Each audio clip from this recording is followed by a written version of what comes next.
Drop it.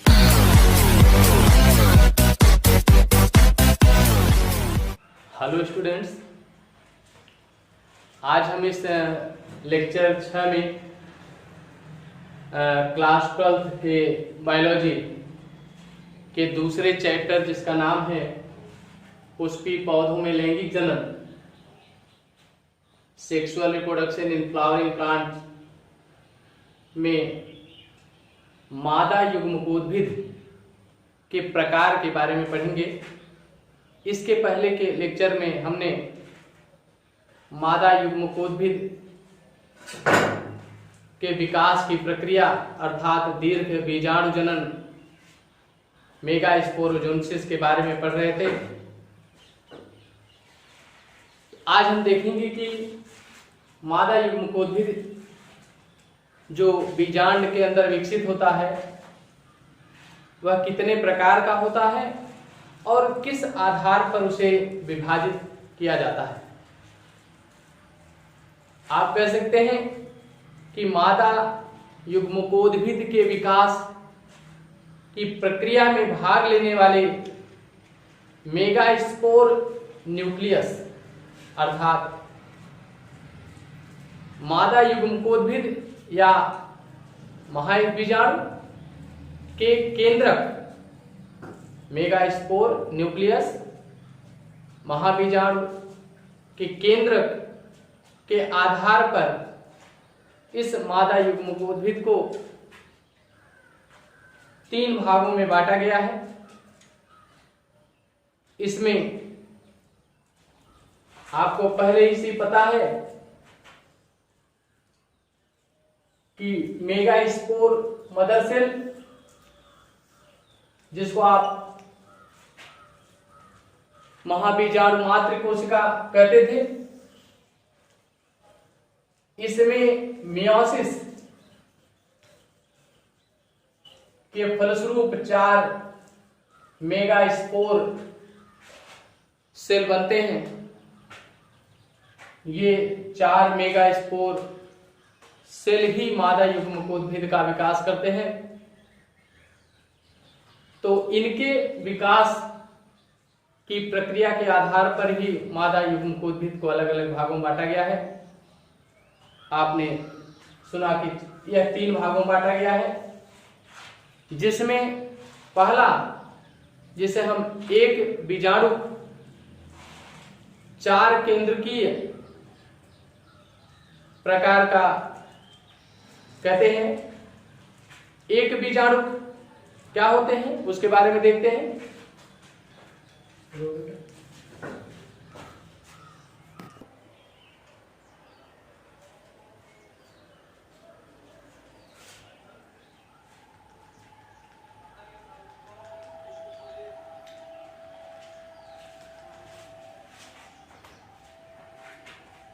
हम सबसे पहला एक बीजाणु अर्थात मोनोस्पोरिक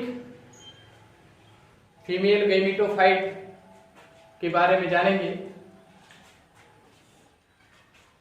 एक बीजाणु या मोनोस्पोरिक किसे कहते हैं, अर्थात मोनोस्पोरिक फीमेल गैमेटोफाइट किसे कहते हैं। इसकी पहचान होती है कि ये जो मेगास्पोर मदर सेल होती है, इस मेगास्पोर मदर सेल में मियोसिस के फलस्वरूप 4 मेगास्पोर बनते हैं, वहां बीजाणु बनते हैं। इसको हम पीछे भी पढ़ चुके हैं। इन चारों में से हमने देखा था कि 3 मेगास्पोर नष्ट हो जाते हैं, जिनमें से एक सक्रिय होता है, फंक्शनल होता है। यह फंक्शनल मेगास्पोर डेवलप होकर के फीमेल गैमेटोफाइट मादा युग्मकोद्भिद या फिर भ्रूण कोश बनाता है, एम्ब्रियो सैक बनाता है। तो कहते हैं कि जब इस 4 मेगास्पोर में से 3 मेगास्पोर नष्ट हो जाए, केवल एक मेगा स्पोर सक्रिय हो जाए या सक्रिय रहे और या सक्रिय होकर के फीमेल गैमेटोफाइट का निर्माण करता है तो इसे हम मोनोस्पोरिक कहते हैं। अर्थात 4 मेगा स्पोर में से या मेगा स्पोर मदर सेल में मियोसिस के फलस्वरूप बने 4 मेगा स्पोर में से केवल एक मेगा स्पोर सक्रिय होकर के भ्रूणकोश या फीमेल गैमेटोफाइट का निर्माण करता है तो इसे हम मोनोस्पोरिक फीमेल गैमेटोफाइट कहते हैं। ये फीमेल गैमेटोफाइट 2 प्रकार के होते हैं या आप कह सकते हैं मोनोस्पोरिक फीमेल गैमेटोफाइट 2 प्रकार के होते हैं। पहला जिसे आप एक बीजाणु 8 केंद्र की अर्थात मोनोस्पोरिक 8 न्यूक्लिएट कहते हैं। एक बीजाणु 8 केंद्र की मोनोस्पोरिक 8 न्यूक्लिएट कहते हैं। इसमें इस भ्रूणकोश में या फिर फीमेल गैमेटोफाइट में 8 न्यूक्लियस अर्थात 8 केंद्रक होते हैं परंतु केवल 7 सेल होती है। यहां पर हम देखते हैं भ्रूणकोश के विकास की प्रक्रिया को हमने देखा था, फीमेल गैमेटोफाइट के निर्माण को हमने देखा था कि उस बीजांड में बना भ्रूणकोश या फीमेल गैमेटोफाइट में 8 केंद्रक होते हैं जिनमें से 1, 2, 3, 4, 5, 6, 7, 8 परंतु कोशिकाओं की संख्या 7 होती है। 1, 2, 3, 4, 5, 6 और 1 7। इस प्रकार से बने भ्रूणकोश को या इस प्रकार के भ्रूणकोश को पॉलीगोनम टाइप एम्ब्रियोसैक या आप कह सकते हैं इस प्रकार के फीमेल गैमेटोफाइट को पॉलीगोनम टाइप एम्ब्रियोसैक भी कहते हैं। इस प्रकार का भ्रूणकोश अधिकांशतः एंजियोस्पर्म यानी कि आवृत बीजी पौधों में पाया जाता है। इसके दूसरे बिंदु अर्थात मोनोस्पोरिक के दूसरे बिंदु की बात करें तो दूसरा होता है एक बीजाणु 4 केंद्र की अर्थात मोनोस्पोरिक 4 न्यूक्लिएट। यहां पर हम देखते हैं इसके भ्रूणकोश में केवल 4 केंद्रक होते हैं, केवल 4 केंद्रक होते हैं। इस प्रकार के मोनोस्पोरिक फीमेल गैमेटोफाइट को ओनोथेरा टाइप एम्ब्रियोसैक यानी कि ओनोथेरा प्रकार के भ्रूणकोश भी कहते हैं।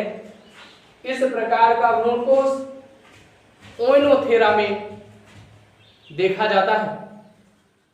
इसके पश्चात हम दूसरे प्रकार के मादा युग्मकोद्भिद के बारे में जानेंगे जिसे हम द्विबीजाणु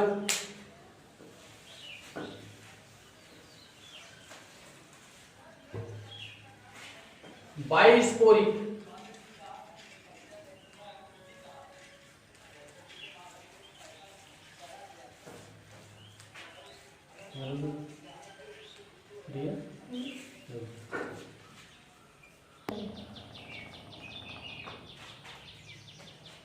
द्विबीजाणु बाइस्पोरिक फीमेल गैमेटोफाइट किसे कहते हैं। यहां पर करें मेगा स्पोर मदर सेल में मियोसिस के फलस्वरूप बनने वाले 4 मेगा स्पोर में से जब 2 मेगा स्पोर मादा युग्मकोद्भिद के विकास में भाग लेते हैं तो इसे हम द्विबीजाणु फीमेल गैमेटोफाइट या मादा युग्मकोद्भिद कहते हैं।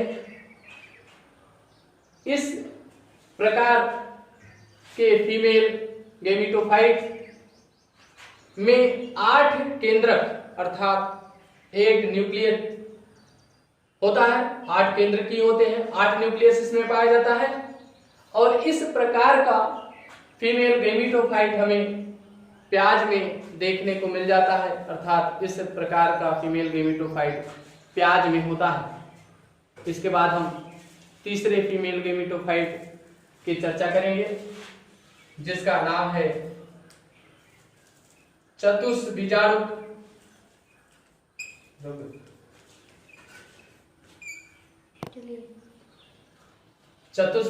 टेट्रास्पोरिक फीमेल गेमेटोफाइट, अर्थात इस प्रकार के फीमेल गेमेटोफाइट जिसके विकास में चारों मेगास्पोर भाग लेते हैं। आप कह सकते हैं ऐसे फीमेल गेमेटोफाइट या भ्रूणकोश या एम्ब्रियोसेक जिसके विकास में चारों मेगास्पोर भाग लेते हैं, उनको हम चतुस्बीजाणुक मादा युग्मकोद्भिद या फिर टेट्रास्पोरिक फीमेल गेमेटोफाइट कहते हैं। इसके पश्चात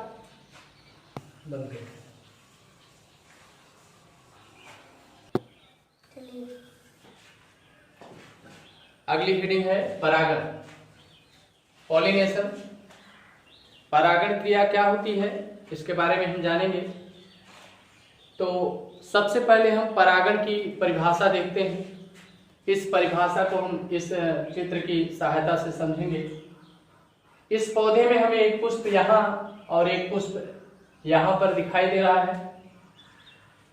पुष्प में नरजननांग के रूप में परागकोश तथा मादा जननांग के रूप में जायांग होता है, या आप कह सकते हैं नरजननांग के रूप में पुंकेसर और मादा जननांग के रूप में जायांग होता है। इस जायांग में गाइनोशियम में ये ऊपरी भाग वर्तिकाग्र, जिसे आप स्टिग्मा कहते हैं, और इस पराग ये पुंकेसर में ये फूला हुआ भाग पराग कोश कहलाता है, एंथर कहलाता है। हमने पिछले क्लास में देखा था कि इसी पराग कोश के अंदर परागधानियों में, अर्थात सूक्ष्म बीजाणुधानियों माइक्रोस्पोरेंजियम के अंदर परागकण बनते हैं, पॉलन ग्रेन्स बनते हैं, या उन्हें आप माइक्रोस्पोर्स सूक्ष्म बीजाणु कहते हैं। इनके बनने के पश्चात परागकोश फट जाता है। फटने की प्रक्रिया भी हमने देखा था। फटने के पश्चात सारे परागकण इस परागकोश से मुक्त हो जाते हैं और मादा जननांग में जो वर्तिकाग्र होता है, इस वर्तिकाग्र पर जब परागकण पहुंचते हैं तो इनके पहुंचने की प्रक्रिया को ही हम परागण, पॉलिनेशन कहते हैं। अर्थात आप कह सकते हैं किसी पुष्प के परागकोश से परागकण का पुष्प के वर्तिकाग्र तक पहुंचना ही परागण कहलाता है। अर्थात आप इस तरह भी कर सकते हैं कि परागकणों का परागकोश से वर्तिकाग्र तक पहुंचना ही परागण कहलाता है। तो ये परागण की प्रक्रिया होती है। इस परागण की प्रक्रिया के बारे में अगर हम विस्तार पूर्वक पढ़ेंगे तो सबसे पहले हम ये जानेंगे कि परागण क्रिया कितने प्रकार की होती है। तो सबसे पहले हम परागण के प्रकार के बारे में पढ़ेंगे।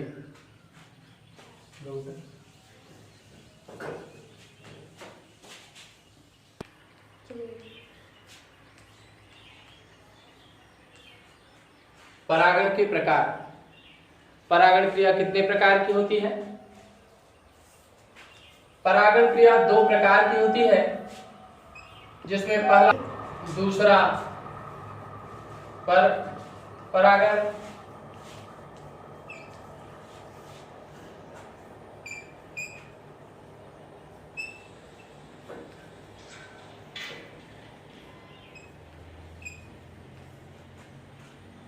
स्वपरागण व परपरागण। स्वपरागण सेल्फ पॉलिनेशन, परपरागण क्रॉस पॉलिनेशन। तो इसमें सबसे पहले हम स्वपरागण के बारे में पढ़ेंगे।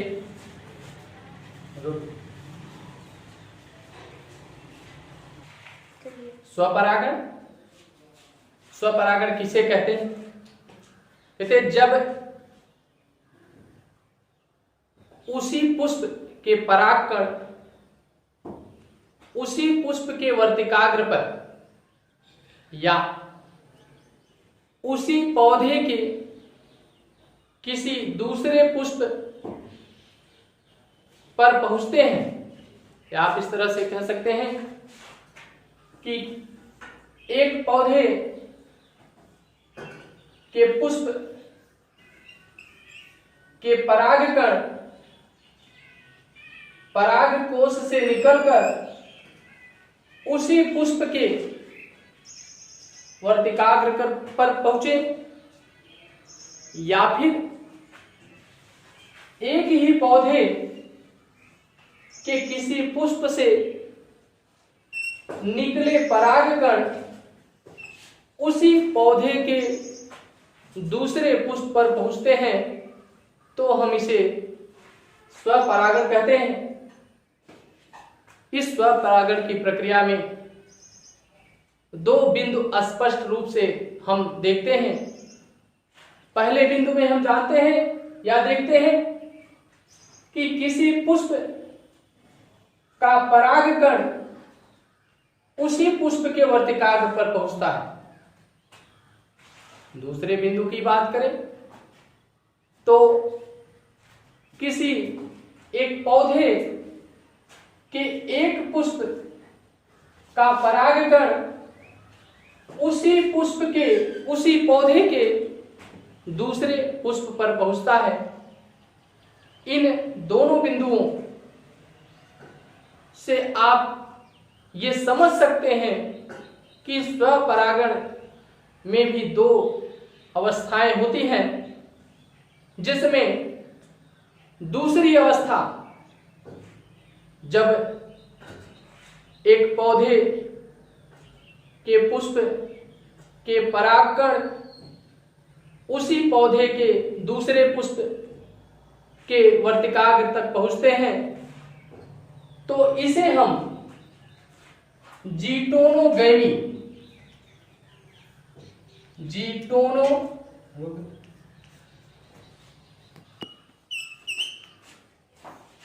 कहते हैं। अर्थात जीटोनोगैमी क्या है? आप इसको इस तरह से बता सकते हैं कि यह स्वपरागण की वह अवस्था है जिसमें किसी पौधे के एक पुष्प के परागकण उसी पौधे के दूसरे पुष्प के वर्तिकाग्र तक पहुंचते हैं। इस बिंदु के पश्चात हम इसी चैप्टर के अगले हेडिंग की बात करेंगे, जिसमें हम देखेंगे कि पौधों में जो स्वपरागण की प्रक्रिया होती है, इस स्वपरागण के लिए पौधों में क्या क्या अनुकूलन पाए जाते हैं, इसकी चर्चा करेंगे।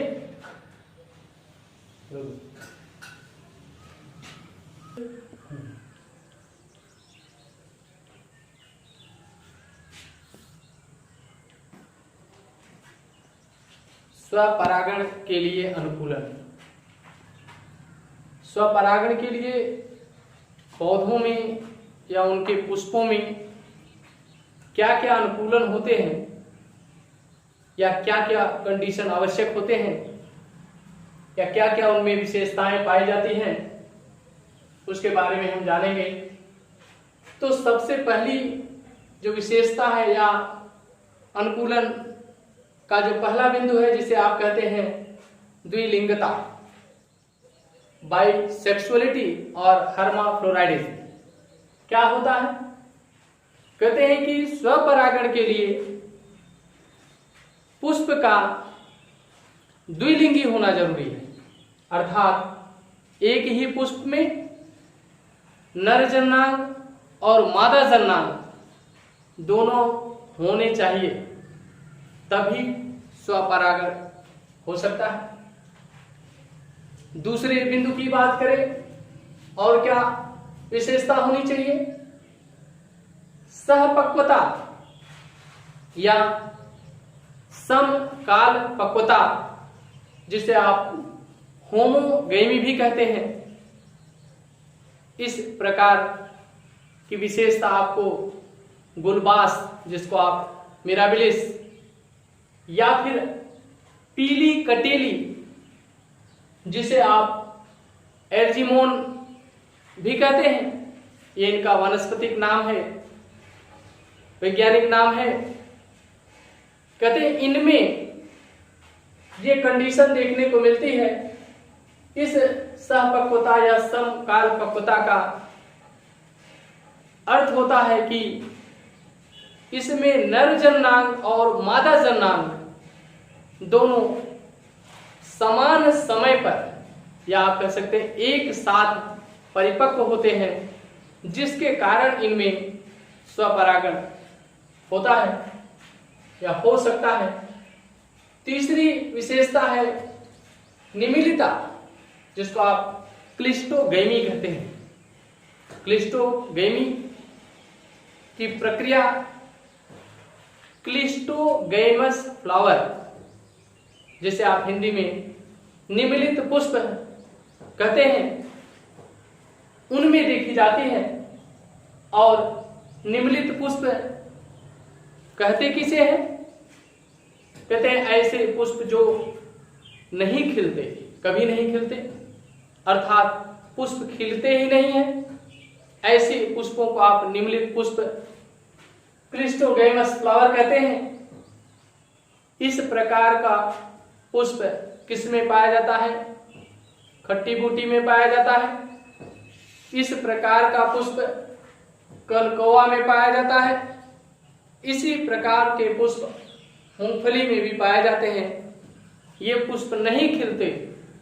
जब पुष्प नहीं खिलेंगे तो बंद पुष्प में ही पराग कोश से निकले परागकण उसी पुष्प के वर्तिकाग्र तक पहुंचकर परागण को संपन्न करते हैं।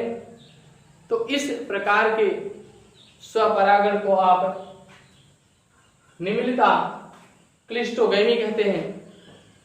ये तो बात हो गई समकाल पक्वता वाले पुष्पों में स्वपरागण के लिए क्या अनुकूलन होता है। आगे हम देखेंगे पृथक पक्व पुष्प में स्वपरागण के लिए क्या अनुकूलन होते हैं, अर्थात ऐसे पुष्प जो जिनमें दोनों जननांग एक साथ परिपक्व नहीं होते, उनमें स्वपरागण कैसे होता है, इसको भी देखते हैं।